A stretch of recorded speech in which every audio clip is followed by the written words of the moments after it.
Welcome back to the Let's Talk Baseball podcast. I'm your host, Michael Herrera, joined by my good friend and co-host, Jacob Payne, and we got some interesting stuff to talk about. Some interesting series, some Cubs, Cardinals. Wilson returns to Chicago with some booze, and the Cardinals, man, they can't figure it out. Another team that can't figure it out right now, Jacob, the New York Mets. Jacob, you're New York Mets. What's happening? The Marlins, stay in the East. The Marlins are calling up the kid to make his debut today. Yuri Perez. He's gonna get the slab. Hopefully, he can do some stuff, but some interesting series. We're excited to talk about it. Let's get into it. Jacob, how are you doing? How's life treating you? Doing good, doing good. Coming up on the end of school, watching baseball every day, seeing that the Mets have the worst strength schedule and seeing them still manage to lose, that's something that we'll end up talking about. Not only that, but I actually saw that their next four games have a TBA in the starting pitching slot. Isn't that conveniently good? And by good, I mean horrifically bad. But yeah, let's get into it. We'll get into it indeed. In an interesting division, I personally want to talk about because of some series, especially this week, this weekend, that we're going to be seeing some interdivision matchups. Jacob, let's head out to the AL West, where, oh boy, I'm getting a little worried for the Seattle Mariners. Just a little bit. I mean, I know it's a little early, but uh, here are the standings. Oakland, you're lovely 8-30. Wow. I can just wow. Your Seattle Mariners 18-19, Houston 19-18, brother hanging around 500. The Los Angeles Angels 20-18, the Texas Rangers at 22-14. I don't know what to say about how much I enjoy watching this division, this play out game by game. Shohei passing Babe Ruth in the strikeout list was an awesome moment, but they still fall. They still fell to the Houston Astros. I'm pretty sure the Astros won that series. If I'm not mistaken. I'm pretty sure. Yeah, they won that series, which is okay. Astros, you're finally coming back. You're finally getting hot. Angels, you're kind of not. You're kind of. I have a solution. I have a solution, and one of their big problems is just the bullpen. We're gonna get up on that in a bit. Um, Mariners, man, 7-3. It looks like they're finding it, but they're still needing something. I mean, Jared Kelenic is slowing down. J Rod's not the best that he could be right now. It's just not the Mariners team I think any of us were really hoping or expecting for out of the gates. I mean, when Julio Rodriguez has a 205 average, 270 OPB, 384 OPS. I mean, that's not the greatest outline you want to see from your future superstar, your future franchise cornerstone.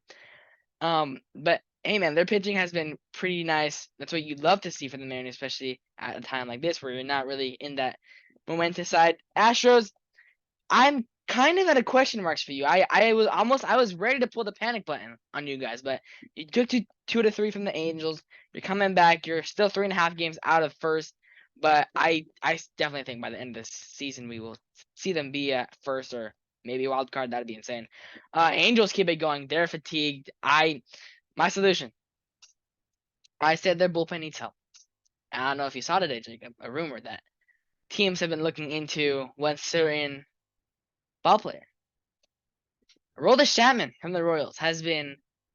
I know, but he has been phenomenal for the Royals. If they signed him and Carlos Estevez at the back of the bullpen can finally give them some answers. That's my take on it.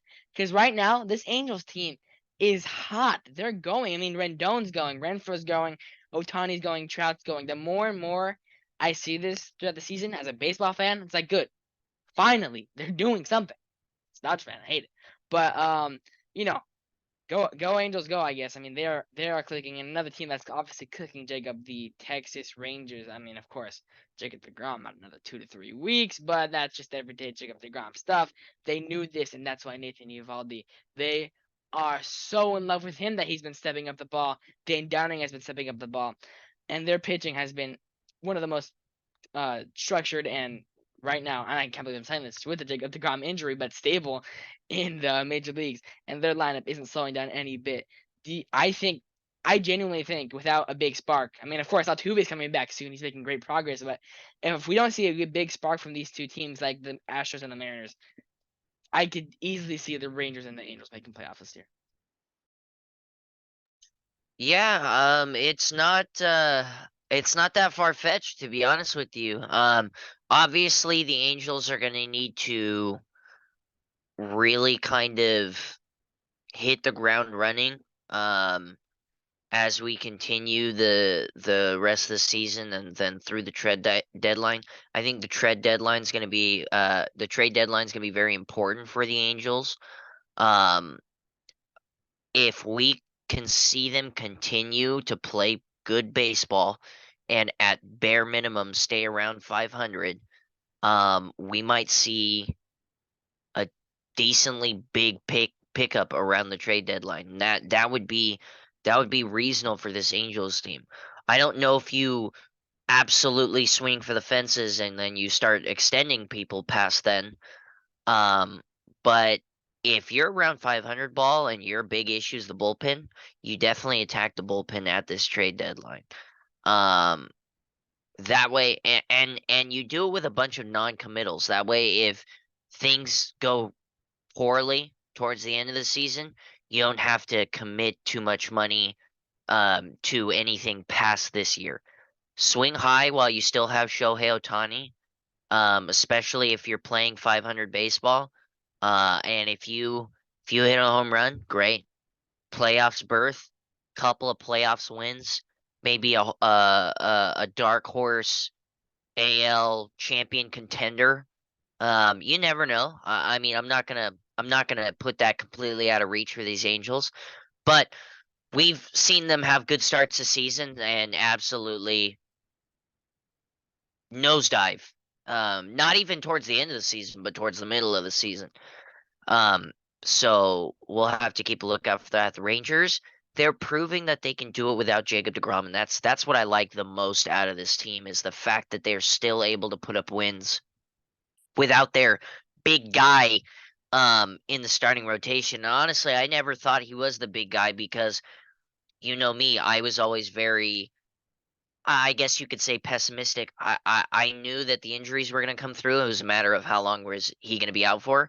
And so far, he hasn't been a big part of this Rangers ball club. But you know who has? Nathaniel Uvalde. That guy is just absolutely lighting things up. And is it Martin Perez? Um, he's right there in the rotation. Heaney's been not half bad. He's been kind of giving up some fireworks here and there, but nothing too terrible. The offense has been great. I mean, the offense has been great. And that's what you want to see from this Rangers ball club. Speaking of that offense, guess who starts a rehab assignment? Corey Seager. If he gets back and he's booming, ooh, I cannot wait to see what this Rangers team can do down the stretch. Yeah, it'll be interesting, and I'd love to see them be contenders again. The Astros, the things are dire. I mean, in a real bad place right now. Obviously, they're 19 and 18, and that in and of itself isn't bad. But I mean, you look at these games. Do you remember how many runs the Astros would put up in a game to game basis last season? I mean, it was a lot. Obviously, there were games of slumps and everything, but there was a lot of runs. Here we're seeing 5-3-4-1-5-6-2-0-7 in the last 10 games. That's I mean, it's not bad right now, but it's not great. I mean, it's nothing special. It's not what you came to see from arguably the top team in the AL, at least going into the season. That's what you expected them to be, the top dog in the AL. Um, and it's not the case right now. And honestly, we can criticize the injuries all we want to, and it's true. The injuries are absolutely destroying them right now. Some big guys, big names out for the count for them, especially in a year after they lost Justin Verlander, was absolutely massive. Um, but we still have guys just really not performing. being ice cold, especially that bullpen. That bullpen is just not helping things, at least for the most part. So things are starting to get out of hand. They've got a couple of easy series ahead of them. Two series with the Athletics, one series with the White Sox. The Cubs kind of started to quiet down. The Brewers aren't as hot as they used to be. The Twins aren't as hot as they used to be. So they've got a couple of series to really start to gain some ground back here, but they have to be able to do that.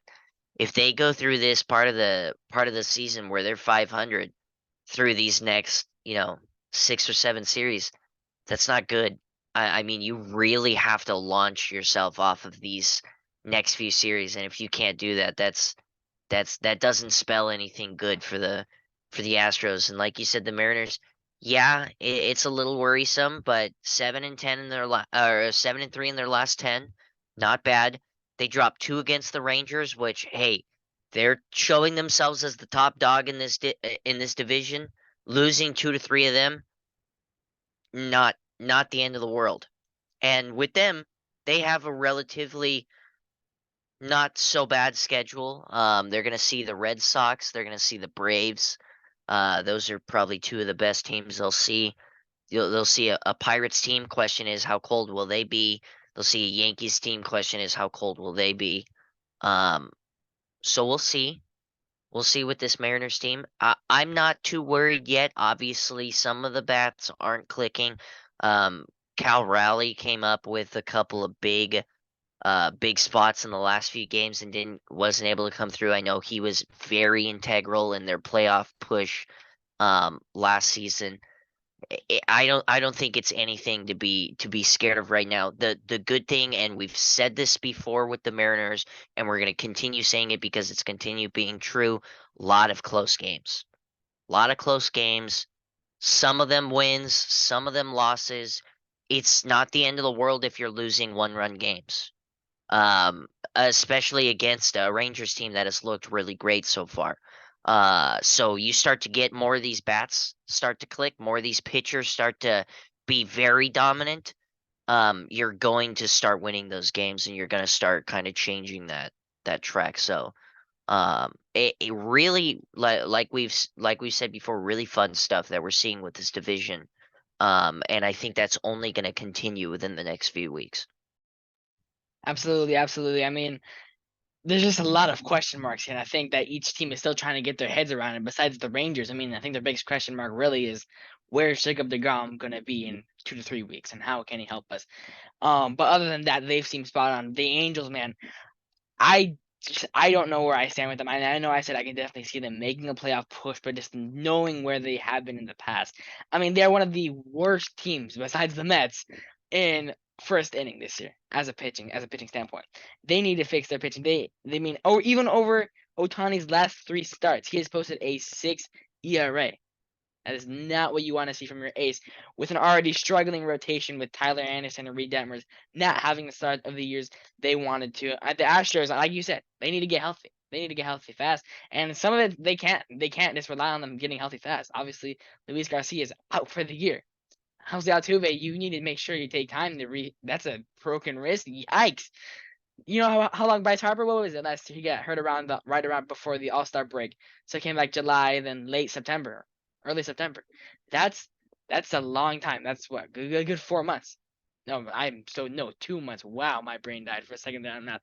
But still, um, they need some of their guys, and they need them now. But like we said, Abreu needs to get hot. Bregman needs to get hot, and this bullpen needs to lock it down. Rafael Montero, one of their underrated, under the radar, let's go Astros development stories. Right now in the bullpen, he has posted a 6.14 ERA with 2 losses and a WHIP of 170. It's not what you want to see from your guy who's supposed to be your rock in that pen. And if they keep having these little guys going out with either with injury or just not performing, this will be a very interesting storyline to see for them down the stretch. Athletics. Hey, there's not a lot you can say about the Athletics. Jordan Diaz, 3 homer game. Congrats. Little shout out there. You'll get your shout outs once in a while. But you know what, Jacob? Some of these guys have a chance of getting their way shipped out of here, and that's what you'd love to see for some of these guys. Ramon Laureano could be easily a trade piece. As JJ Bleday is hot. He's in their trade with the Marlins this offseason with AJ Puck. JJ Bleday has been killing it. Remember, these kids are also playing to be on the future athletics. You know, the future of the athletics organization is going to be in Las Vegas. I know I saw the talks kind of got Delayed, yeah. they got delayed, and so they're looking into other places within Las Vegas to actually put the stadium. Um, I wouldn't be too worried about that. I'm sure that's going to get figured out. I really think Las Vegas wants a baseball stadium on the Strip. It's just a matter of coming to um, an agreement, and I can only imagine the Athletics want that as well. So, and that would be incredible for baseball, incredible for the Athletics, incredible for Las Vegas. So I can only imagine they're working very hard to work out a deal that makes the most sense for both parties. But I mean, if I'm in the athletics organization, I'm not only working for that trade, I'm working for the possibility of being one of these key pieces that builds the future athletics, that builds this team that's going to build up in Vegas that we talked about. Is they're going to have a huge fan base. They're going to have a beautiful new stadium. More money being poured into the franchise. That's just what we should be expecting. And so not only are they playing for the trade, but they're also playing to be one of those big pieces rolling into this new era of athletics baseball. It will be in that. You're muted. No. Thank you. That is going to be an interesting storyline for the next few years. Hopefully, that they do get that stadium. I think that's what all of baseball is hoping for. Just to get they're kind of becoming the Angels in a sense, and not where okay, get Trout kind of the playoffs, but get him out of Oakland, please. Let's move on to where as a division where I don't know what to think of this division right now. The West, I'm excited. I love this division because it's competitive. That's what you love to see. The Central is competitive in the AL Central. My bad is competitive in the way that no one's rocking it right now. Everyone's just kind of slumping by. It's like wow, 12-27. Your Kansas City Royals at the 5 spot in the division. Then the 13-26 Chicago White Sox, the 17-20 Cleveland Indians, your second place Detroit Tigers, 17-19, 7-3 in their last 10. I'm gonna give them a little shout out in a bit, and of course the 21-17 Minnesota Twins. Now, I mean, there's not a lot of notes I want to hit with this White Sox Royals series. Some good hitting, all around, and a few games here and there. They did some things. It was a lot of close games. I mean, well, 2 close games because yesterday, the White Sox and the Royals. I mean, the Royals just completely obliterated them 9-1, which is White Sox. Again, what are you doing? Dylan Cease has not been great for them. It was a 4-game set. I think they split. Was it? Yes, it was a 4-game set for they split. And both of the White Sox wins. Actually, the White Sox only won once. The White Sox win was close, and the other 3 games kind of weren't. There's not a lot I have to say about this series. I mean, White Sox, what are you doing still? Like, I just have so many questions for this organization. Tim Anderson's back, which again, you love to see, but there's not a lot of hope right now for this. I don't know if you saw. This is old news, but the guy who went on that radio station. I don't know if you saw, but his 7-minute rant about this team. Yeah, I yeah, loved it. I yeah. listened to every second of that rant, and that was absolutely incredible.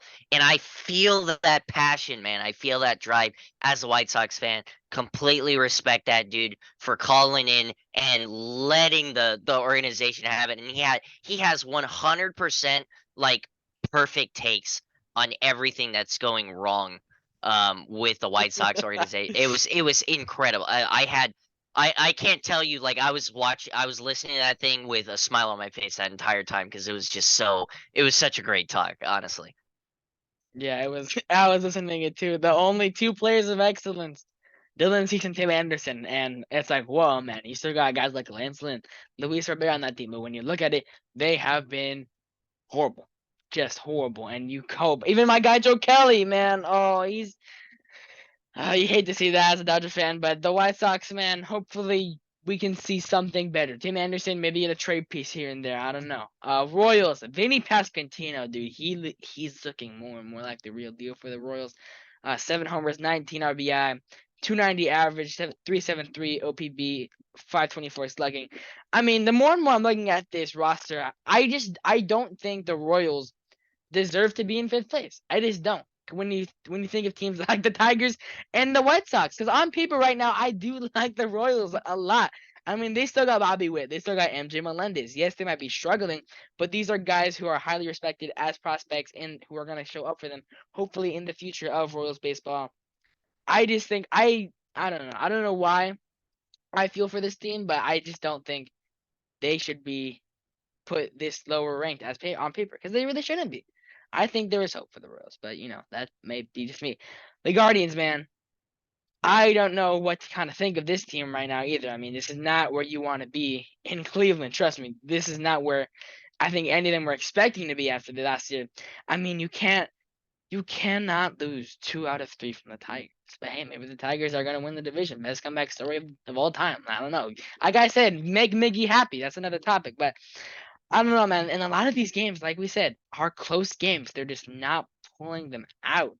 And the last 6 games are relatively close games.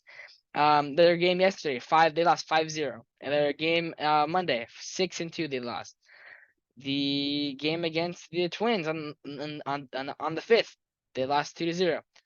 The game on the 3rd, they lost 4-3. It's just a lot of close games, and they're not pulling up and doing what they need to do, and the pitching hasn't been helping that either. I mean, not and the pitching can't do anything without run support. And this run support this offense is getting, it's not helping when Jose Ramirez has a 783 OPS, when Josh Bell is hitting 219 with a 359 slugging, when Mike Zunino, their power bat that we were praising them for, they got their big power bats. He's only slugging 346 with 2 homers. There's just so many questions. They finally brought up the kid SpongeBob from last year, Oscar Gonzalez. He's been doing some stuff, but they haven't been nearly what they could have been. I mean, we praise this organization a lot for what they could be, what they have been in the past, but they still need a lot. Their rookies are barely hanging on by a thread in their starts. I mean, James Karinchak, their all-star closer, 5.19 ERA. Shane Bieber's doing great. But there still is a whole lot of questions for this team, and I just think that they need to figure it out soon. I think they do, because going to the Tigers shouldn't be in second place. Point blank, they shouldn't, and good for them. Eduardo Rodriguez has been phenomenal. Javi Baez has been great in his last few games, but still, there's no world right now where the Tigers should be in second place unless hey, maybe they come back and have that comeback season for Mickey, and if they do, you know, props on them. Twins. I love this Twins team. A huge blow that they lose Tyler Mahle to Tommy John surgery. He was a big part of their formula this year. And Correa, I think he needs to get it going, dude. He came out and said that he's not happy with his results, that he's willing to work on it, and I just think he needs to get that going fast.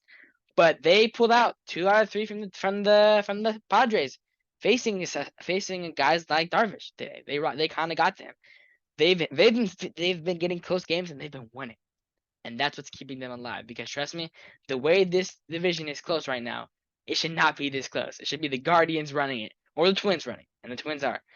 But one mistake here and there, one bad series, as they are set to face this weekend, they are set to face the Cubs. And hey, I mean, Cubs are still a question mark, but the Cubs have Smiley, Weneski, and Stroman versus the Twins, Varland, Joe Ryan, and Sonny Gray. So we might see some pitching matchups here and there, but I think the Twins might be one bad series away from a big question mark.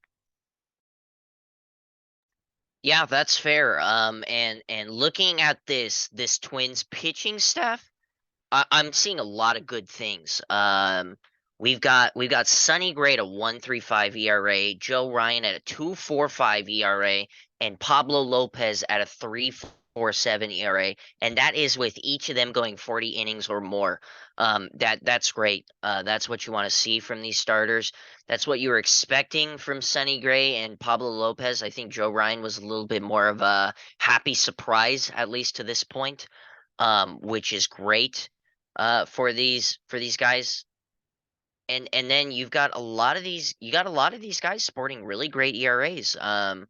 The only issues I'm seeing is Kenta Maeda at a 9 ERA. That's not great over 16 innings pitched. That's about it. We've got Jorge Alcala at a 6.23 ERA out of 13 innings pitched. But that's it. Everybody else is sporting a pretty good ERA. At least guys who have been in the games for more than a few innings. So that's great. The issue that we're seeing is obviously the hitting. Now, I'm seeing that there are 4 guys that qualify for looking at their average comparative to everybody else's stats. And to do so, you need 3.1 plate appearances per game played, and the best average of those 4 guys is 221, and that is Trevor Larnach. Then you got Byron Buxton at 220. You've got Jose Miranda at 220. You've got Carlos Correa at 191. That is no bueno. That is no bueno. And that of those guys, we've got 104 at bats, 127, 132, 131. That's not what you want to see, especially from 2 of your big names, your big stars in Byron Buxton and Carlos Correa. Like, that is just not what you want to see whatsoever. It's just really cold. There's no numbers jumping out at me other than Alex Kirilloff. I haven't even heard of that guy. Being a 333 average, but he's got 12 at bats. That's the only notable stats we can talk about, and he's got 12 at bats. This is really not good from the Twins' perspective, and I agree with you. We're a couple of bad series away from really getting worried about this team. They've got to play the Cubs, who have been kind of a colder team of recently. They got to play the Dodgers. They've been absolutely hot the past few weeks. They got to play the Angels, the Giants, the Blue Jays, the Astros. It's not the easiest part of the schedule. It's not terribly hard. They should be able to get a couple of wins against the Cubs, maybe against the Angels, maybe against the Giants. Rest of those games, the other 9 games, if you can play 500 ball against the Dodgers, Blue Jays, and Astros collectively, great. Anything worse than that, gotta start ringing that alarm bell. Especially for, granted, the lucky thing that the Twins have going is that they're in a god-awful division. It's, like you put it, you're seeing the Tigers at second place. Things are really bad for this Central Division. And that's putting it lightly. With the Tigers, there's nothing really to talk too much about the Tigers. They're playing fun baseball right now. They're playing good baseball, no pressure. Go out there, win some ball games, break some hearts, cause some issues, and they've been doing that. Taking 2 of 3 of the Guardians was huge for them. And if they continue down this path, who cares what we see from them at the end of the season? If we're gonna see these Tigers play 500 baseball for the rest of the season, great. They're 7-3 in their last 10. That's incredible for this team that we expected absolutely nothing from. I genuinely thought they had contention in being the last place team. And not to say that can't come true in towards the end of the season, but right now, they keep playing the way they're playing, they're gonna cause problems. Yeah, they're gonna be a thorn in the side of the Twins and the Guardians. That's just gonna be a fact. We'll see how long they can continue playing baseball well, but I'd love to see them continue causing problems. And God forbid if the Twins fall off, can we see the Tigers make the postseason? Don't even. my God, but it's like reasonable, at least considering all the information we have right now. It's reasonable. The Guardians are playing like crap. The Twins do not have a recipe to continue playing well. It's just the state of affairs right now. The Tigers are playing well. The Twins are 5-5 in their last 10.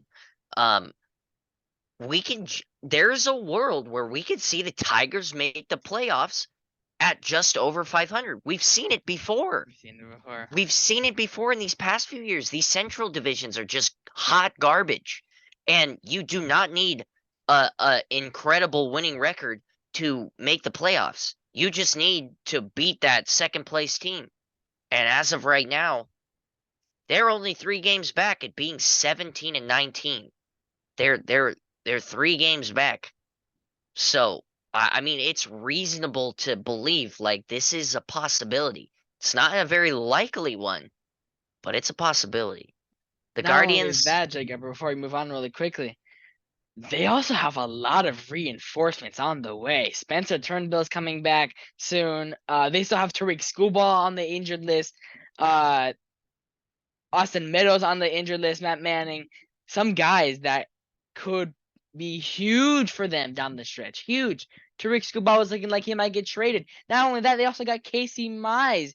He's on the injured list. If they can get some of these guys back, and again, if they can just keep momentum going, I mean that's what teams like the Rays have done. Again, not the strongest schedule, but they've kept momentum going. If the Tigers can do a fraction of that, I could genuinely see a run. I agree with you. Where we see the Tigers take first place. yeah, and don't forget, I mean, they have the likes of Eduardo Rodriguez absolutely shoving for them. And so I mean, they can kind of the benefit that they have from last year's Marlins is that they have a rotation that's actually somewhat well-rounded. Whereas the Marlins last year, it was Sandy Alcantara and the rest. Right now, I mean, you got Eduardo Rodriguez, who's being absolutely lights out dominant, um, and you've got a couple of other starting pitchers who are putting up numbers, like you said, Spencer Turnbull, maybe hasn't been what we've expected him to be quite yet, but we expect that to change, you know, and it doesn't have to be incredible. He doesn't have to come back and start pitching complete game shutouts. Especially with the way this offense is playing. Obviously, if you look at the pitching stats, they're not great, but that's because their offense is really clicking on most of these games. I mean, we're seeing a lot of guys being able to put the ball in play. And I'm seeing a lot of these guys at the top of this team over 650 OPS, which is good. I mean, it's nothing absolutely incredible, but it's good. It's what you want to see. You want to see your guys in the most games. Riley Green, Spencer Torkelson, even Javi Baez at that 696, 661, 695. It's not incredible, but it's good. It's something that you didn't expect from the Tigers, and that being anything good. And so that it's really great for them. And they're really taking advantage of these Guardians who are just simply put, not playing well, um, which is a surprise because their pitching isn't that bad. It's not where I would say is the issue right now. I mean, Shane Bieber isn't putting up Shane Bieber numbers, and that's not the end of the world. Cal Quantrill's not doing that incredible quite yet at a 3.89 ERA. I mean, that's not bad. It's not great, but it's not bad. Um, it's really when you look at this offense. I mean, this offense is weak. You have J Ram at the top, who isn't incredible right now. He's doing good for an average player. He's doing bad by the standards that J Ram has set for himself. Obviously, I mean, we got a 270 average. Again, above average, below J-Ram standards. 783 OPS, above average, below J-Ram standards. But then we got guys like Josh Bell hitting 219, Josh Naylor 191. Andres Jimenez 214, Mike Zunino 179. That is really not good. I mean, uh, the only notable number I'm seeing on here is a 364 average, but guess what? That's a guy with 11 at bats. Yeah. Same sort of issue we saw with the Twins. Just no offensive production. And that's scary. That's scary from a Guardians perspective because that's kind of what they had issues with last season, and that's what they wanted to target this season. Going out and signing Josh Bell, to what avail? I mean, he's got a 695 OPS, but hitting 219. They need to find some pop. It's not great. I mean, he's got some walks, but he's still got more strikeouts. 23 walks at this point in the game. Not bad. Not bad. 30 strikeouts though. Not great.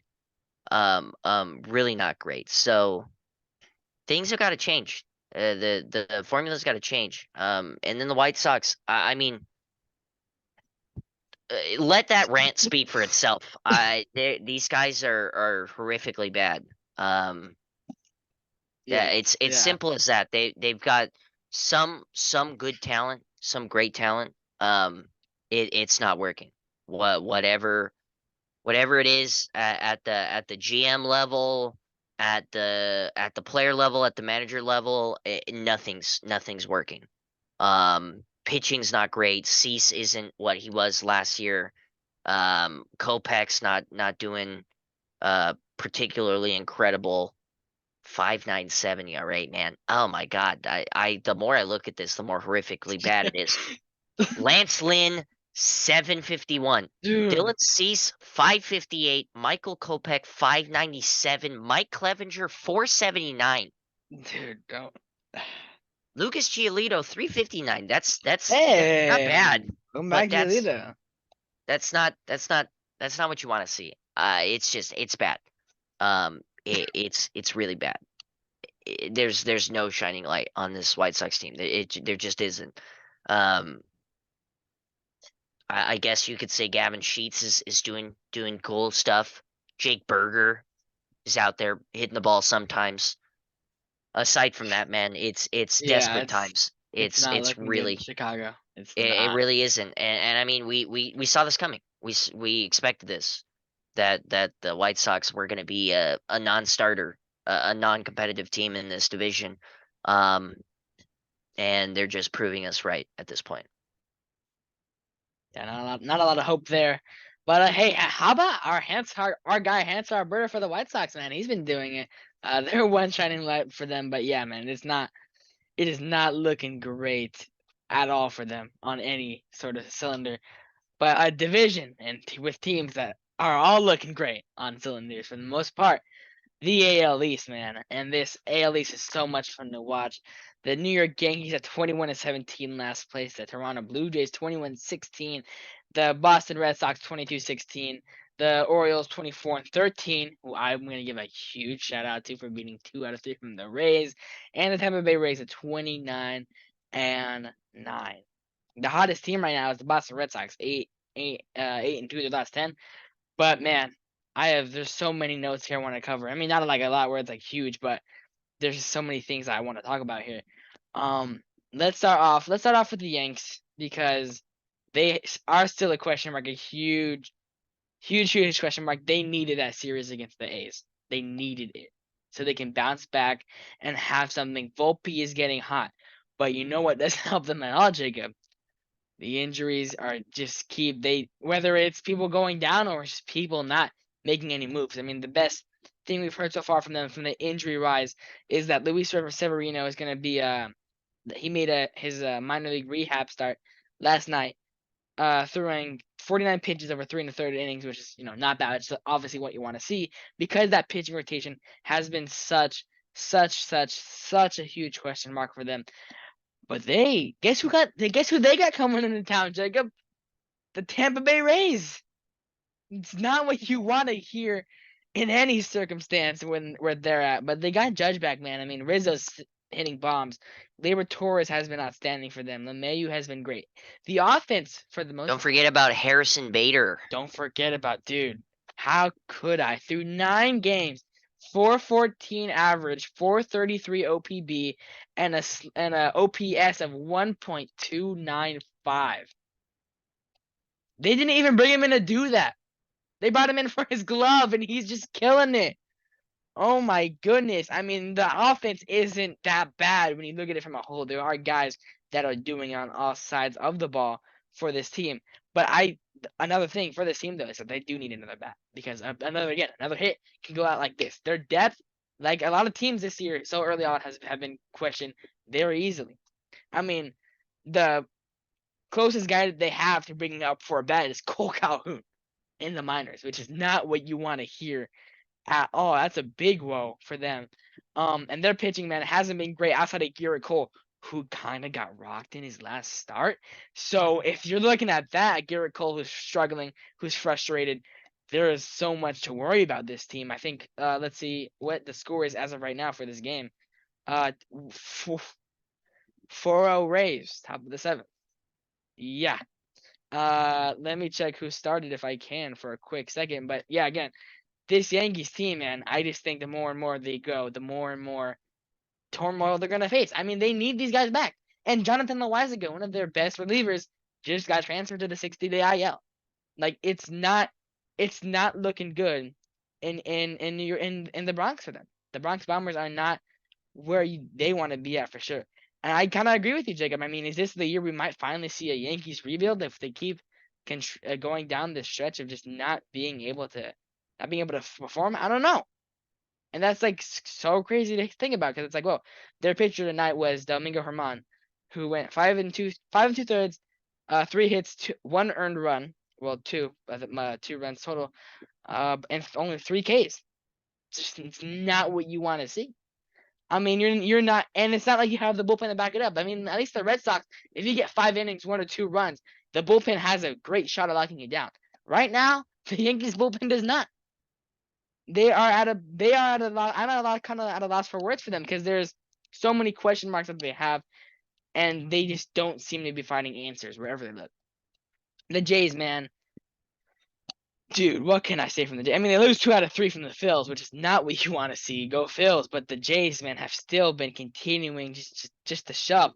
Another guy who wasn't brought in to hit, Kevin Kiermaier, 287 average, 345 on base, and a 446 slugging. That is what you love to see. Just stats like that all around, great stats. But I will say, I mean, their pitching has been great as of late, but when you look at the underlying numbers, it's not what you want to see, especially for guys like Manoah, who we've praised, for guys like Chris Bassett. Kevin Gausman has still been kicking it. You said Kikuchi, man. Hey, how about you? You've been kind of great in some starts, but they just need to keep it up. I don't have a lot of worries for this team. I have a lot of praise for this team, because they've been doing all sides of the ball. Matt Chapman might get extension. There have been some preliminary talks, but not a lot. This team, man, this team just looks so good. Like I just and am in awe with this team right now. Bo Bichette has a 329 average, a 907 OPS. Like he is leading the majors in hits again, which he had done for the AL for the past 2 years. He's insane. The Red Sox, man, Devers is kind of out there, kind of rolling around some question marks. Masataka Yoshida, dude, he's unreal. And congrats to our guy, Kenley Jansen. 400 career saves. That's what you'd love to see. Justin Turner and Kike giving him that speech in the dugout, that hit home for me. Just to see those 3 again shining. But the Red Sox are not bad at all, man. They are doing it. Jared Duran, who everyone thought was either getting released, DFA'd, or traded. No, through 78 at bats, he has a 1.023 OPS. That is awesome for Jared Duran, a guy who a lot of people had question marks going into the season. That's what you love to see from the Red Sox. Their pitching, however, like I said, the starting pitching is their main question. They have been so abysmal. It's horrible. I mean, hey, Chris Sale reaching 99 miles per hour. You love to see, but not what you love to see from Chris Sale. It's a 6.37 ERA. Your guy, Jacob, Nick Pivetta, 6.23. Tanner Houck, 5.26. Corey Kluber, 6.29. Their lowest starting pitcher ERA, Jacob, is Brian Bayo with a 5.01. That is That's not. Yeah. that's really disappointing, especially knowing the kind of stuff that those guys bring between Chris Sale, Tanner Houck, and Nick Pavetta. Those guys have some nasty pitches. That is just wild to me. Either you're not hitting your spots or your stuff is flat. I think is simply put. I mean, that's the only way you're getting rocked because they've got some nasty stuff, man. Seeing Nick Pavetta in the playoffs, seeing Chris Sale do Chris Sale things the past, you know, however long it's been. Tanner Houck was nasty in the playoffs. I, I I've seen what these guys are capable of, and it's astonishing to me that they're getting rocked right now. I mean, really, like there's something up, and you gotta fix it. Yeah.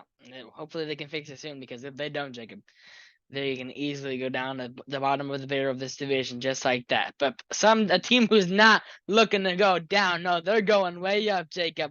The Baltimore Orioles, they are living life right now with some fun baseball. They got their splash zone section coming out this summer with their hit celly. They're gonna have that section in left field where if they get an extra base hit, the fans get sprayed with water. That is so fun. You're going to a baseball park and turns out it's a water park. Like what? That is so awesome, especially in the summer. I mean, In Baltimore. I can only hope we're doing this on, warm days, but I mean that's fun, man. Like that's such a fun uh idea for the baseball park, and it's going to be packed with those young families, young fans. That I mean that's just I would very much so look forward to a baseball game, as a young child going and then just, getting sprayed with water every time there's an extra base hit, especially on big games, big offensive homestands where you're just gonna be drenched the entire game. Like that sounds like such a fun idea. Yeah, and I mean they keep the ball rolling, man. And like we said about the Rays, they're facing harder teams and they're losing more and more games, and it's not what you want to see as a Rays fan. I mean, then again, they're keeping it going. I mean, Randy's not stopping, Yandy's not stopping. Luke Rayleigh, our guy who couldn't find it, again, another Rays development project. He's been great. Their offense isn't bad, man. Their offense has been kicking it. But what has been a big point of question for this team is their bullpen, man, and which is kind of like, whoa, the bullpen, aren't they known for like rehab projects like the Dodgers? Yes, but I mean, things haven't been going well for them. Garrett Clevenger, he's out for the year with an ACL injury. Pete Fairbanks is going on the IL. They signed Jake Diekman to a 1 year deal, but the last time I checked last year, he had a 7.35 ERA or something like that. Like that's the guy you bring in. Then again, we did the same thing with Shelby Miller. But the more and more the Rays team sees harder teams, the more and more fatigue and less awesome you see from this team. And the more and more you see awesome you're seeing from teams like the Orioles who are doing it, Jacob. So I just want to get your opinions on this AL, where the Rays stand right now. If the Rays fall, I expect nothing else from an Orioles first place for this division because that's what they're showing us. Yeah, I mean, not too much to talk about in the sense that we've kind of already covered this division and we've seen that they're all playing well. We've identified the issues between the Yankees, the Blue Jays, the Red Sox are getting things figured out. The Orioles are playing fun, great baseball. The Rays are playing well, but against a soft schedule. Um, and that's changing, and we're seeing them drop more games. We'll see if that continues. It's only been a small sample size so far with the Orioles, but dropping 2 of 3 of the Orioles is kind of what I expected. I expected this team to and again, it's not because they're a bad team. It's really great for the Rays organization to win as many ball games as they can against the bad teams. Because at some point you're going to even out and you're going to play these good teams. And right now, the Rays hit stride perfectly by starting the season off really strong and winning every single game that they could. And that was great for them. So not to put them down to any point, but we're gonna see how they start to compete with these good teams, and if they can compete, and if they can stay at a 500 mark with them, and if they can great for the Rays. They might take this division without any sort of competition. Right now, they are 4.5 games above a team with a 649 mark. I mean, but this is what we saw last year. Literally almost mirrored exactly like this, with the Yankees jumping Yeah, out to an absolutely really unreal insane. start and the other teams still performing well, just not well enough to compete with the Yankees at the beginning of the season. This is what we're seeing here. This is exactly what we're seeing here. We're seeing four competitive teams at the bottom and then the Rays at the top. Granted, they're not that far ahead, but they're playing really well, really great right here. And it's a matter of, can they continue that through this tough stretch that they're going to have in May? It's gonna be a very interesting topic. And hey, moving on to our next division. The Rays face the Jays. No, not the Jays. Sorry, Rays face, of course, the Yankees. But then they face another New York team, Jacob. That is. Ooh, so struggling, Jacob. Jacob. Yeah, that's kind of what I got to say about this team too. Of course, we're talking about the New York Mets in the NL East. Let's head over to the NL East standings, where you got the Washington Nationals 16-21, who are 6-4 in their last 10. Okay, let's get hot, Nats. I love them. I love my guy Cabajoy. New York Mets 18-20. Philadelphia Phillies 18-19. Miami Marlins are 19-19. As I said, they're calling up the kid Yuri Perez, youngest kid to make it their debut in the organization. And the Atlanta Braves, who are just the Atlanta Braves at 25-12. Like, what else do you expect from them at this point? I mean, I know we wrote them off, and I'm like, dang. At the beginning of the season, they're like, I wouldn't say we wrote them off. We just didn't expect them to yeah, come out the gates this great. We've known this Braves team to put up somewhat good lineups and not do too much until the end of the season. We've always, I say always, the past few seasons we've seen them start off really slow, not great, and then really get going like after the All-Star break. Like to the point where they're the best team in the league after the All-Star break. And we've seen that several times over the past seasons. But yeah, go ahead. yeah, but yeah, you're so right. I mean, they're unstoppable, man. They really are. I mean, when the closest, and not even from a point of they're so good, but when your next closest team to being, again, I'm not saying that the Marlins are bad, but on paper the Mets and Phillies are exponentially better. They just are. They just are. And no hit on the Marlins, because I have so much praise for them and what they're doing right now. Jazz Chisholm, his underlying numbers, he might go out there and really, he actually might win a Gold Glove out there. Like, dang. Okay. Jorge Soler has been the guy they wanted him to be. There are so many just bright spots on this team. Jesus Sanchez, I mean, only 68 at bats, but still a 294 average, 927 OPS. Their pitching, like we said, has had some questions. Even Alcantara has been kind of struggling, but he's been keeping it going. His past few starts. Yuri Perez, of course, is getting called up. Takes a slab. Hopefully, he can get it done. But their pitching, man, has been absolutely insane. How about their move for AJ Puck? 307 ERA out of the closer role for them. He has been phenomenal. But the more and more I'm looking at this Marlins team, the more and more I'm liking the Phillies, man. They've been doing it going, but kind of Schwarber has a 187 average. Nicholas Castellanos, he's been on a tear, dude. Absolute 5 home runs, 24 RBI, a 322 average. He's been great. Brandon Marsh has been slowing it down. Trey Turner has been heating it a little bit back up, but the numbers aren't where you really want them to be. And Bryce Harper, man, he's been keeping it going. I mean, through what is it now? 7 games? Uh 321 average for 406 OPB and 870 OPS. That's what you love to see from Bryce Harper. Ranger Suarez is on the way back soon, which is what you love to see for them. And the pitching rotation that has not been the best in any way to their full potential, what they could be, but they're getting better. Zach Wheeler, 380 ERA. Matt Strom, 314. Aaron Nola, 444. And the kind of rest falls off after that.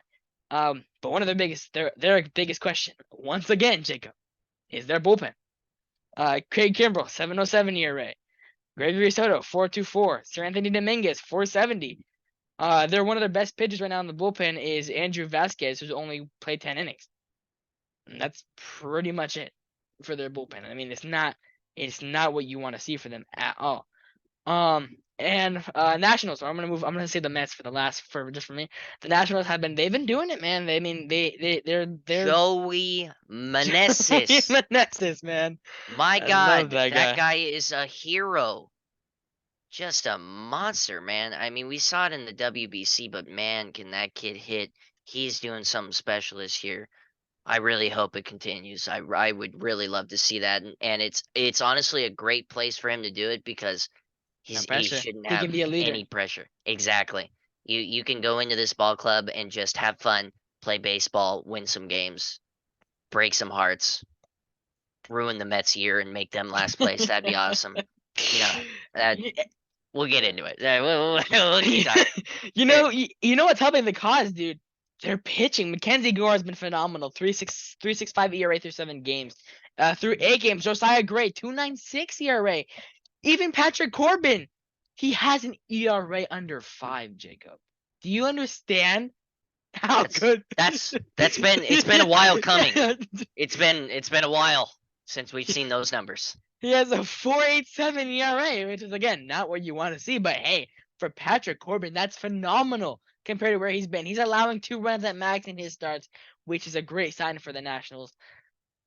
And now, the New York Metropolitans. Oh boy, um, there's a lot to say about this team, and it's not a lot of good. I'm gonna start with your opinions first, Jacob, because I think I gotta hold on just for a minute, real quick. If I'm Steve Cohen, I I would know what to do at this point. Genuinely, he poured so much money into this roster. Now, it's not shit has hit the fan. It's over. The season's done. It's not that bad yet, but we're in a real bad place if we're Mets fans. And I mean a real bad place. Now maybe Mets fans are desensitized from past seasons of having good teams and being bad. So there might be that, and to that I applaud Mets fans for being desensitized at this point. Um, but it is a real bad state. When I say that they have had the easiest schedule up to this point, and that's considering the Rays schedule, horrific is an understatement. They're under 500 against the easiest schedule in baseball. There's no redeeming factors about that. Nothing. You can't you can't spin anything that's going on that team and saying it's going well. Not even not even Polar Bear Pete's 12 home runs, not even Francisco Lindor and him coming through in big spots. Nothing. That is not a talking point about this team because of how much money they put into this team. You can't talk about those being highlights when your team is 18-20 after spending over $500 million this offseason. You just can't. You can't talk about that. It's a non-starter. You can't even talk about how Kodai Senga's been pretty good up to this point because it's really bad. And we talked about this at the beginning. 4 consecutive TBA starting pitchers. That's we are in dire straits for the Mets. It's really bad, and it's only going to get worse before it gets better, and that's if it gets better. Bad stuff. Yeah, it's not what you want to see, man. Kind of going back, I'm gonna kind of paraphrase what my guy with the White Sox was saying. Their only point of excellence right now, outside of for the hitting, Alonso's 12 home runs, is Brandon Nimmo. Without Brandon Nimmo, this team would be last place. Let's be real, because they wouldn't have won that game against the Dodgers. They wouldn't have had so many plays in the outfield, so many clutch hits when they needed it. Without Brandon Nimmo right now, the Mets might be fighting with the Cardinals for one of the worst teams in the league. And that's so crazy to say. Like, again, with all the money they've spent, they've called up rookies. They're not panning out as well as you wanted them to. Brett Beatty, a 246 average, 329 OPB, 385 slugging. Francisco Alvarez, he's been on a tear, but his OPB 291 with an average of 246. Francisco Lindor, 224 average. Eduardo Escobar, 159. Mark Cannon, 217 average. So many guys, man. It's just like, come on, what are you doing? Starling Marte has a 217 average, a 288 OPB, and a 563 OPS. He doesn't have a single stat on that slash line over 300. That is horrible for what they are, for what they've set the bar to be. They've dropped 2 of 3 to the Reds. They've dropped 2 of 3 to the Rockies, and they got swept by the Tigers. I mean, that is dumbfounding, man. It really is just wild. And one of those Rockies wins was 1-0. What? Yeah. You can muster 1 run off the Rockies? They got shut out today by the Reds. Ugh! It's bad, man. I know we're painting a bleak scenario for these Mets, but man, this is just horrible. Horrible is an understatement. They spent so much money for this start. Michael, I would have been upset with this Mets team if they started out like the Braves at 25-12. I would have said this is not what this money buys. 18-20. It's not good, and it doesn't look like it's going to be getting any better. At least not anytime soon. And I am genuinely curious what happens at the trade deadline for this team. Because if they continue not performing, it will not make reasonable financial sense to try and do anything big. Like, they want to go for Shohei Ohtani. There's no reason to go for Shohei Ohtani if you're below 500. There's no reason. It's not smart for you and your finances. It's not smart for him and his willingness to play on a winning team. It just doesn't make any sense. It's not reasonable. You can't expect one guy to come in and make that much of an impact where he elevates your team from below 500 to playoff contention, especially in this division. Your best shot at this division as it stands currently is a wild card spot. Granted, they're 1 game off a wild card spot, but that's because other teams aren't playing that well right now. And we expect that to change. The Phillies, they've been not great, but they've been kind of good over their past few. I mean, you consider how bad were they at the beginning of this season? Horrific. God awful. Right now they're a game under 500, but all things considering, they're pretty good. They got shellacked by a Dodgers team who was red hot and a Red Sox team who's red hot. That's where their downfall was. They're in their past 8 games they had to play the Dodgers and the Red Sox. That's tough. That's brutal. And they went 1 for 5, 1 for 6 in those games. Go ahead. They beat the Jays, but again, it's not gonna get lighter for these Phillies, man. And speaking of schedule shakeup, besides the rest of May, I want to read you, like you said, it's not gonna get easier for the Mets. I want to read you their summer right now, just as an overlook before that beloved trade deadline of August. In August, their series from June 1st to August to July 31st: Phillies, Jays, Braves, Pirates, Yankees, Cardinals, Astros, Phillies, Brewers, Giants, D-backs, Padres, Dodgers, White Sox, Red Sox, Yankees, Nationals, Royals, Orioles. Oh, that went a little too far. It ends at Nationals. My bad. Yeah, that's not great. That's not what you want. It's not impossible, obviously. And it's not the worst schedule you could be playing. There's some holes in there that are you should be expected to win games, but if you're getting swept by the Detroit Tigers and you're dropping two of three to the Reds, I don't know. I don't know if things get if things go up from here. Um, yeah, it's that's why I'm saying it does not look like it's gonna get better before it gets worse for these Mets. It really doesn't. Um, maybe that's me being a pessimist, but Yeah, the Max Scherzer thing also doesn't help it either. I mean, they were gonna start him even though they knew about his issue, and then like, no, we're not gonna start you. And his scans, they don't look good, man. They don't look. It's just it's not great for what's happening with the Mets right now at all. I mean, it's just not. I mean, there's no way right now you could spin it. Their starters aren't going deep in games. The um their relievers have pitched a combined 136 and 1/3 innings. Your pitchers aren't going long enough. That's awful.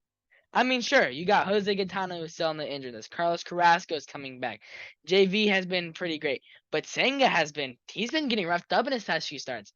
It's just not looking good for the Mets, and they need some. And again, like we said, if they're waiting on all these guys to come back and say, yeah, we're gonna have the best pitching rotation, like we said with the Rays, I mean, this hot start, do this you hot start. remember? Do you remember how much we talked about this Mets starting rotation? Yeah, Jose Quintana being their fourth arm. yeah, I mean, uh, at the beginning of the season, I thought they were going to be the most dominant starting rotation in baseball, assuming they would be able to stay healthy. But guess what?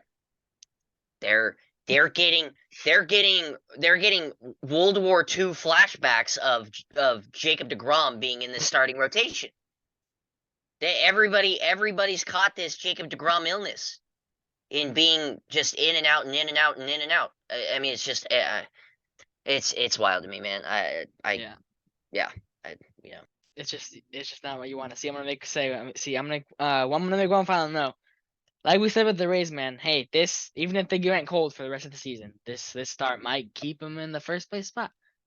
Even if the Mets got everybody back to where they were, this slow start might keep them out of the playoffs. Which, like we said, there's nothing you can do at that point. At the offseason, you sell whatever you do, get as many prospects as you can with the amount of money that you spent, and move on for something else, because that's really all you can do. Let's move on to happier notes. Oh, and by the way, the Mets face a very good Nationals team this weekend, so that's gonna be fun for them. Let's move on to the West, man. Not a lot of notes hit on in the West. Rockies, they're ruining some dreams. Giants bring up their prospect Casey Schmidt. Homers in his first game. Family goes wild. I mean, that's just what you love to see, man. That's just why That's why you can get so romantic about baseball. He's been great, man. Not he. So I mean, that's what you love about baseball. Coming up, he got the call. He was watching Guardians of the Galaxy 3. He missed it. I mean, that's just what you love about baseball. He almost missed his chance to go to the majors because he was watching one of the greatest movies ever made. I'm kidding, but it's a great movie. 10 out of 10 recommend. But it's just what you love to see, man. Giants can have a chance to push some dreams around, like we said about the Rockies. They are a sneaky team if they get performances like they have been for the past couple of days. The Padres dropped 2 out of 3 from the Twins. Again, not what you want to see. They have a kind of some rematches. Snell, Musgrove, and Waka lined up for this weekend against us, the Dodgers. But hey, man, Tatis and Soto, they are back, and that is, as a baseball fan, you love to see it because you finally get to see this final four of Machado, Soto, Bogarts, Tatis, with the exception of Manny not performing as well. You get to see this four finally do what it's been able to do, what they were brought in to do, be this unstoppable top three like Trey Turner, Freddie Freeman, and Mookie Betts. As a Dodger fan, I'm so scared because Tatis is hot. In Tatis's last 7 games, I'm going to do Tatis and Soto's last 7 game stretch just to give you an idea of where they've been offensively. In Soto's last 7 games, he's hit 400, hit a homer, brought in 5, and has OPS of 1.265.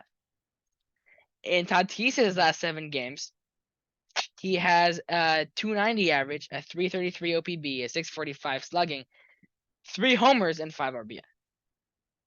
They are hot, and that's what you love to see as a baseball fan. Again, Dodger fan, not a lot to say here. Diamondbacks, some fatigue. They lose 2 out of 3 from the Marlins. Of course, I mean Zach Gallen. Any day he pitches is a guaranteed win because he's one of the best in the game. But they're not all right there right now. I don't know if you saw the shake, but love the clip of Christian Walker wearing that USA drip when Lourdes Gurriel Jr. Got his citizenship. I mean, that's just That again, is so that is so cool. That right there was one of my favorite videos I've watched in the past few weeks.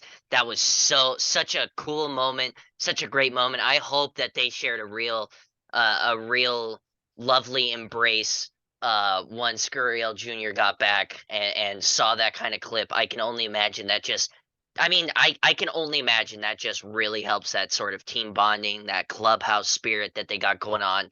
Fun team, great baseball players. They're playing pretty well. It's been a little bit slower recently, but I mean that's another one of the reasons you love to get romantic about baseball. You see these guys getting behind each other for more than just baseball, but outside of baseball and everything to do with that. That's just I mean what can I say other than that? yeah, That was an it's great. incredible moment and one of my favorite videos I've watched in a long time. Yeah, I mean their offense, man, is it's speaking for themselves. Christian Walker, 9 homers, 28 RBI, 846 OPS. Corbin Carroll has been slowing down, but he's still been great. Lourdes Gurriel, 306 average, 366 OPB, 512 slugging. His Ketel Marte has been hitting. Like this team is just well rounded with good players. We said don't be surprised if this team makes you run at 500. They've gone past 500. They are searching for that playoff spot, and boy, I think they have a chance to lock it down within the next few weeks with a good few series here and there. Again, not a lot of big series all around, so we're kind of hitting the bigger news here and series I want to cover because it is interesting. One for one with a big injury to the Dodgers. But just a good series all around. Dodgers Brewers. Dodgers take 2 out of 3 from the Brew Crew. Dodgers, Kershaw aging like fine wine. Talk like we said, talk about turning back the years, dude. He's just been incredible. I'm pretty sure. I think I saw something earlier today. He has the best ERA in the modern era. Yeah, Yeah. So in the live ball era since 1920, he has the best career ERA. That is just mind-blowing. Dude, I think I saw it was 248. 248 career. Michael, career. We are talking some of the most dominant pitchers in the game that we've seen in the past years don't come close. And he's had over 1,300 innings to put up this 3.48 ERA. That is just astonishing to me. I mean, I just can't wrap my head around how consistent this guy has been. Let me pull up the stats of Kershaw, his ERA per year dude. because I've taken a look at it a I've few times. I've seen it a few times. It doesn't seem realistic. It's really ridiculous. Okay, so we start out in his his rookie year, okay, with the Dodgers in 2008. He had a 4.26 ERA through 21 games. All right, whatever, cool.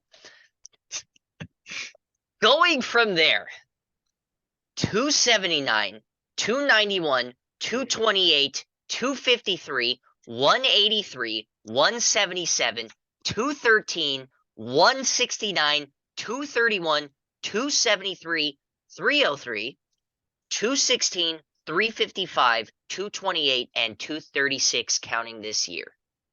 Michael, I counted 3 years. His ERA was above 3, Dude. and one of them was his rookie year.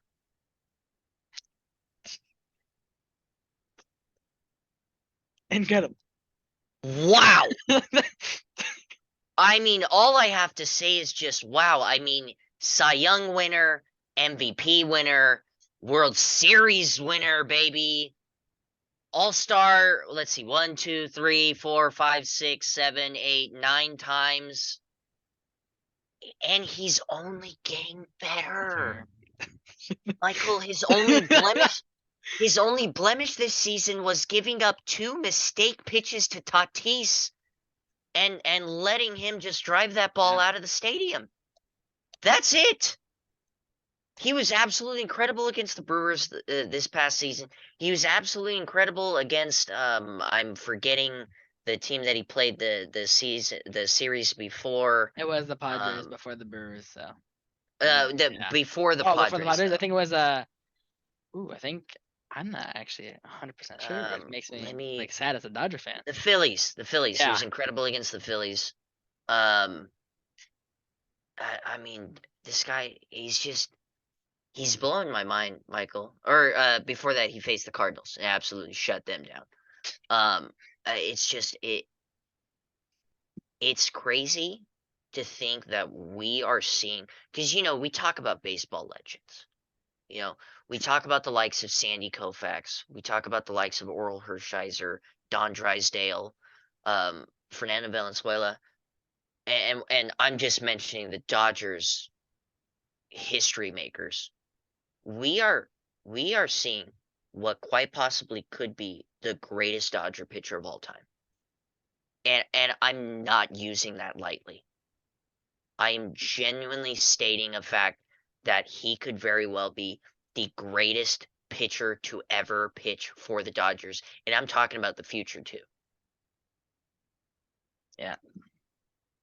And I mean, that is just, it's so incredible to be witnessing this. And for me to grow up and not know a Dodgers team that didn't have Kershaw on it to this point. I mean, genuinely, I didn't really start paying attention to baseball until I was like 10 years old in 2010.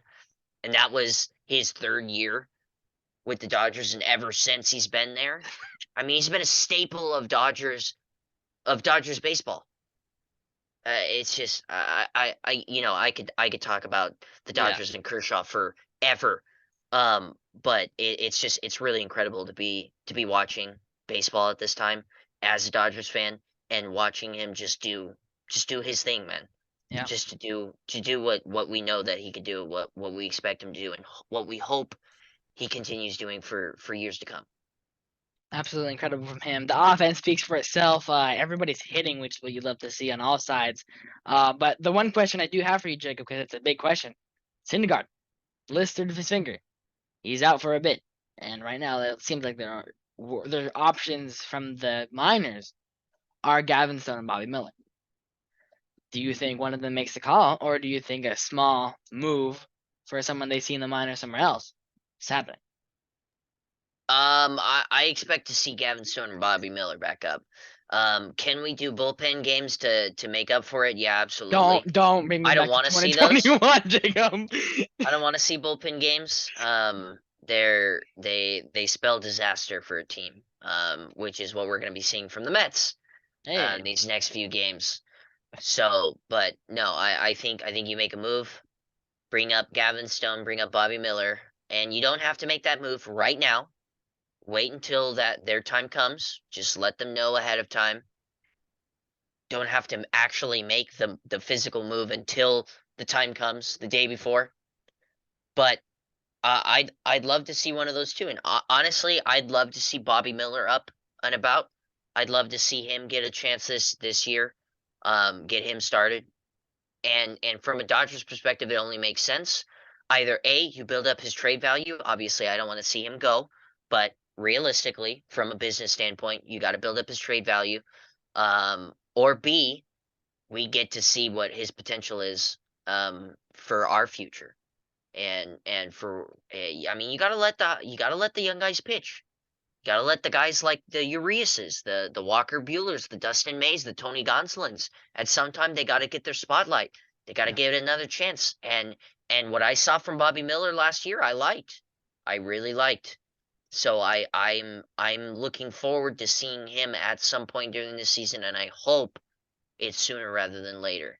I agree. The last big thing we kind of got to hit here. Some magic that's dying for the Pirates and magic that's never really appeared for the Cardinals, man. The Pirates, let me check where they're in their last 10. Pirates are 1-9 in their last 10. That is not what you want to see from this team. Their hitting hasn't been really the issue. I mean, Jock Sawinski is struggling a little bit here and there, but overall some good stats from guys like Connor Joe, guys like Brian Reynolds, guys like Andrew McCutcheon. Mitch Keller has been great for them. He's been absolutely phenomenal. One of the best pitchers going back to May of last year. But the rest of the pitching hasn't been all that great, and that's kind of what's costing them games, especially in that series against the Jays. Like we said, they're getting outscored a lot. They are not the Marlins, who, congrats to them, they broke records 16-0, I think it was, one-run games, which is wow. 12-0 so 12 far. and 0. 12 and 0. 12 and 0. But still, man, it's incredible to see the Pirates teams that are kind of hanging on to what they have. They're not, and then they aren't doing it. It's not what you want to see. What's especially scary for me is this cold snap comes against good teams. And that's not what you want to see for a Pirates team that wants to be competitive. They've been doing great against the bad teams, and so far they haven't performed against the good teams. And that should be a little scary from a Pirates fan's perspective. Maybe not completely, ruling them out for the rest of the season, but we've got to start seeing them perform against good teams if we want to actually genuinely consider this team to be a contender for a possible playoff berth in this god awful NL Central. And then their 4 next series, man, they're gonna have to play against some good teams. Not in any particular order, except for the first one. They face the Orioles this weekend, Diamondbacks, Rangers, and I guess we consider them a good team now, the Detroit Tigers, because they're going. But yeah, they need to pick it up, and they need to pick it up now. And the St. Louis Cardinals, another just big side of what they've been. I think we've said what already needs to be said before. I mean, Wilson Contreras comes back to Wrigley, has a couple good games, but there's really nothing you can say other than, well, we'll see what the next series brings for the Cardinals, because I think that's really all you can say. If you're 3.5 games behind a Reds team that is not particularly good, they're not as horrific as they were last beginning of the season, but they're not anything special. 3.5 games behind them, that spells disaster. It's not what you want to see. But I think who do they face this weekend? They face the Red Sox. So we'll be after this series, we'll be either be saying, "Hey, look at those Cardinals coming back up on 4th place," or it's over. Like I'm if we don't see a series win from them in the next 2 series, maybe in this series, I'm ready to pronounce them dead, because I've been waiting, and for them to have something, because of players I like on this team, but Paul Goldschmidt, Arenado, but they have been doing nothing. Some final touch-ups on games before we head out tonight. Yankees lose 8-0 to the Rays. But for the Rays, Wander Franco exits early with neck injury, so that's going to be something to follow as we head into the weekend. Thank you for joining us on Let's Talk Baseball. I am your host, Michael Herrera, joined by my good friend and co-host, Jacob Payne. We got some interesting baseball this weekend and to talk about Monday, and we will see you next time.